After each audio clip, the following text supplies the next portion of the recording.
Je reviens encore avec cette deuxième vidéo où je vais t'expliquer le dispositif de formation de cours. Dans la première vidéo, je t'avais expliqué comment t'inscrire au cours de conduite. Mais n'importe une attention particulière à cette vidéo, ça va te permettre sûrement de mieux comprendre le cheminement de cours et les différents types de permis.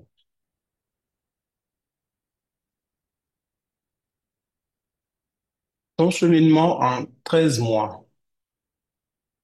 Le programme d'éducation à la sécurité routière pour l'obtention du permis de classe 5 est divisé en quatre phases.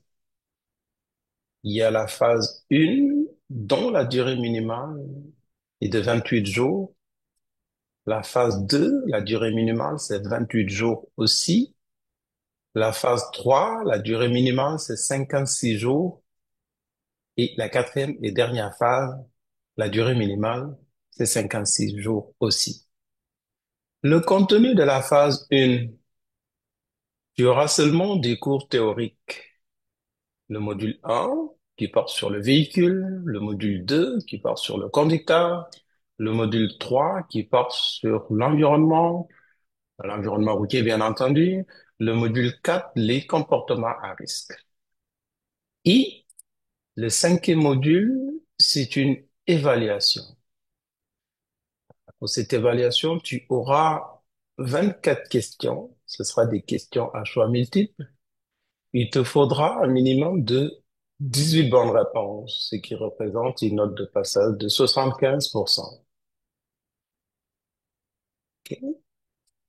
Alors, si tu as minimum 18 bonnes réponses pour ton évaluation, tu as réussi ta phase 1.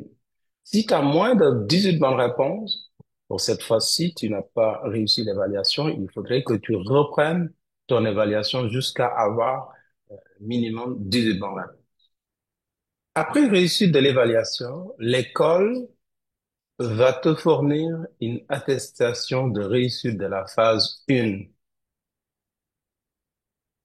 Donc, l'école va te donner automatiquement une attestation de réussite de la phase 1.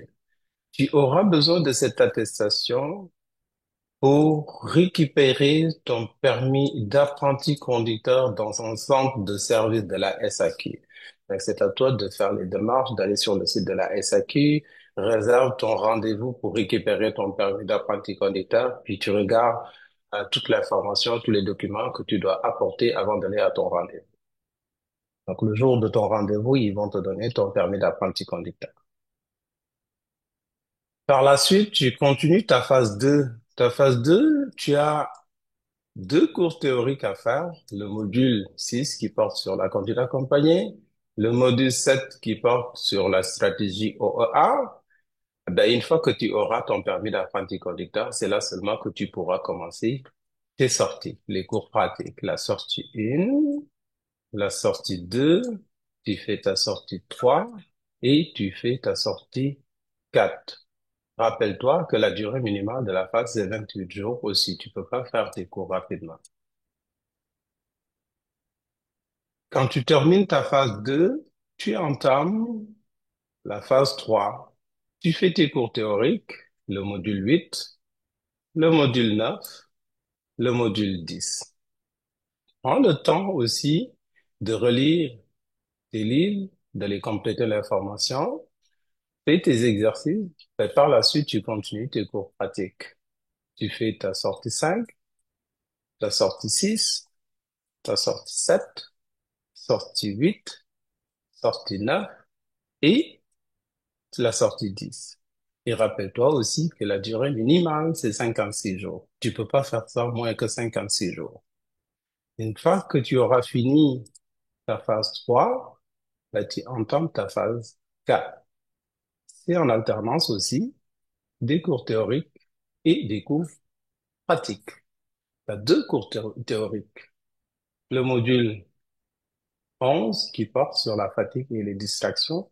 Le module 12 qui porte sur l'éco-conduite.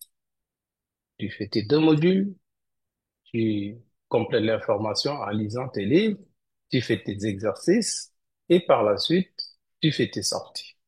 La sortie 11, la sortie 12, la sortie 13, 14 et la dernière sortie qui est la synthèse.